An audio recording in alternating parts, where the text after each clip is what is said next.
সকল আজি এটা দুৰ্ভাগ্যজনক ঘটনাৰ পৰিপ্ৰেক্ষিতত আপোনালোকৰ ওচৰত কাষ চাপিছোঁ। আমাৰ ডিব্ৰুগড় জিলা নাগৰিক সংঘ পক্ষৰ নাগৰিক সন্মিলনৰ প্ৰতিক্ৰিয়া প্ৰকাশ কৰিবলৈ। সেয়া হ'ল কালি ইয়াত NSUI এটা কানৈ মহাবিদ্যালয়ত যিটো ছাত্ৰ একতাবাদ নিৰ্বাচন হ'বলৈ গৈ আছে, নিৰ্বাচনৰ পৰিপ্ৰেক্ষিতত যিটো প্ৰচাৰ অভিযান তেওঁলোকৰ ভিতৰতে চলি থাকে, প্ৰচাৰ অভিযানৰ মুখ্যতঃ অন্যান্য কি উঠিছে নাজানো, মুখ্যতঃ আছু সমৰ্থিত সদৌ ছাত্ৰ সন্থাৰ সমৰ্থিত প্ৰাৰ্থী আৰু NSUI সমৰ্থিত প্ৰাৰ্থী সমানেই যিটো প্ৰচাৰ অভিযান তেওঁলোকৰ ভিতৰতে চলি আছে।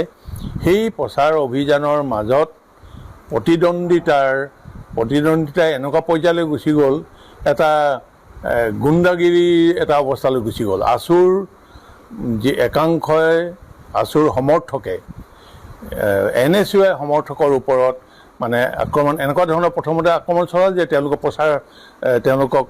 প্ৰচাৰ কৰিবলৈ দিয়া নাই, তেওঁলোকক প্ৰচাৰ কৰিবলৈ বাধা দি আছে। তেওঁলোকে কিন্তু প্ৰচাৰ চলাই আছে। এই যে বাধা, এই প্ৰচাৰ অভিযানত দুটা পক্ষৰ মাজত এটা মনোমালিন্য সৃষ্টি হৈ আছে।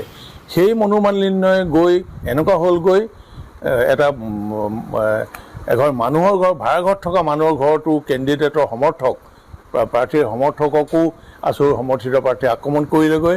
আৰু কালি উল্লেখযোগ্য কথা যে এই ক্ষেত্ৰত নেতৃত্ব লোৱা সমৰ্থকৰ হৈ প্ৰচাৰ অভিযানত থকা এজন আছুৰ NSUI সমৰ্থকৰ ঘৰলৈ আহি ৰাতি তেওঁ ঘৰত আক্ৰমণ কৰিছেহি।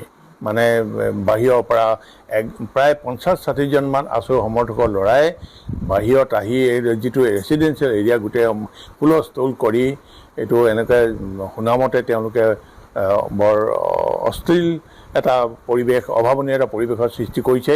তাৰ পাছতো ইতিমধ্যে পুলিচো আহিলে।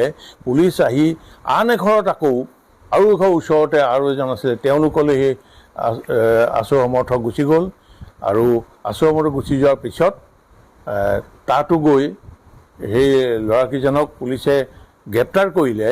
মিলননগৰ আৰক্ষী থানাৰ পুলিচে গ্ৰেপ্তাৰ কৰাৰ পিছত কিন্তু আছু সমৰ্থকক পাই আমি জানিবলৈ পোৱা মতে আছুৰ সমৰ্থকক সেই গ্ৰেপ্তাৰ কৰা ল'ৰা যে প্ৰটেকশ্যন যি দিছিলে, যি পলাই গৈ তাত আছিলে, সেই নিৰাপত্তা দি পুলিচৰ কব্জালৈ অহাজনক আকৌ আছু সমৰ্থকৰ আগত আকৌ তেওঁলোকৰ হাততে গতাই দিয়া হ'ল, যেন মাৰিবলৈহে পঠিয়াই দিয়া হ'ল।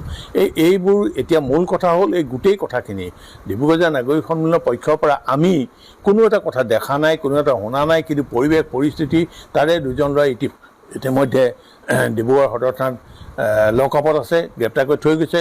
কিন্তু আছুৰ আকৌ সমৰ্থকৰ এজনক গ্ৰেপ্তাৰ কৰা নাই। গতিকে আমি যিহেতু বিতংকৈ নাজানো, কিন্তু পৰিৱেশ কেইবা ৰাতি মাজৰাতিলৈকে হুলস্থুল, অহা যোৱা, পুলিচ এই যে পৰিৱেশ এনেকুৱা এটা হৈছে, এই ক্ষেত্ৰত সঁচাকৈ কিনো হৈছে আমি এইটো জানিবলৈ জিলা প্ৰশাসনক বিশেষকৈ আমি অনুৰোধ কৰিছোঁ যে এই ক্ষেত্ৰত তদন্ত এটা ব্যৱস্থা কৰক। কানৈ মহাবিদ্যালয়ৰ কৰ্তৃপক্ষকো আমি এই ক্ষেত্ৰত অনুৰোধ কৰিছোঁ যে নিৰ্বাচন সম্পৰ্কে কথাটো বাহিৰলৈ গৈ কেনেকৈ এইটো এটা বাহিৰৰ এটা মাৰপিট ঘটনালৈ গুচি গ'ল। ল'ৰাই গৈ NSUI ল'ৰাই মূৰ ফালি দিলে, ডাক্তৰী ট্ৰিটমেণ্ট লৈ আছে। ঠিক এনেকুৱা এটা অৱস্থালৈ গুচি গ'ল, মানুহৰ ঘৰত গৈ হুলস্থুল উদ্ভণ্ডালি কৰিছে। গতিকে এই পৰিৱেশ পৰিস্থিতিটো যিহেতু আমি ভালকৈ নাজানো, প্ৰশাসনে এই ক্ষেত্ৰত তদন্তৰ ব্যৱস্থা কৰক, তদন্ত ব্যৱস্থা কৰি দোষীক শাস্তিৰ ব্যৱস্থা কৰক। আমি মূলতঃ এই কথাটো শুনিছোঁ, যিহেতু শুনি এটাই কথাতে আমি বেছিকৈ প্ৰতিক্ৰিয়া প্ৰকাশ কৰিছোঁ, সেয়া হ'ল কানৈ কলেজ নিচিনা উচ্চ শিক্ষা এটা অনুষ্ঠানত গণতন্ত্ৰ ৰক্ষাৰ কাৰণে গণতান্ত্ৰিক পদ্ধতিৰে নিৰ্বাচন অনুষ্ঠিত কৰিবলৈ গৈছে। তাত যদি এই এনেকুৱা গুণ্ডামী হ'বলৈ হয়, যিকোনো দলৰে নহওক, গুণ্ডামী সম্বন্ধ হ'লে গণতন্ত্ৰৰ প্ৰতি এটা ভাবুকি বুলি ক'ব বিচাৰোঁ। আৰু উচ্চ শিক্ষানুষ্ঠান এটাৰ ছাত্ৰসকলেই যদি এইটো কৰে, গণতন্ত্ৰক কোনে ৰক্ষা কৰিব? গতিকে আমি এই বৃহত্তৰ গণতন্ত্ৰ সুৰক্ষাৰ স্বাৰ্থত এইটো গণতন্ত্ৰৰ প্ৰতি এটা ভাবুকি এটা ইংগিত বহন কৰিছে। এই স্বাৰ্থতে আমি আশা ৰাখিছোঁ এই ক্ষেত্ৰত মানে প্ৰশাসনে তদন্ত কৰি দোষীক শাস্তি ব্যৱস্থা যোনেই হওক দোষীৰ শাস্তি ব্যৱস্থা কৰিবলৈ অনুৰোধ। যিকোনো খবৰৰ বাবে যোগাযোগ কৰক 9181307221 আমাৰ এই নম্বৰত।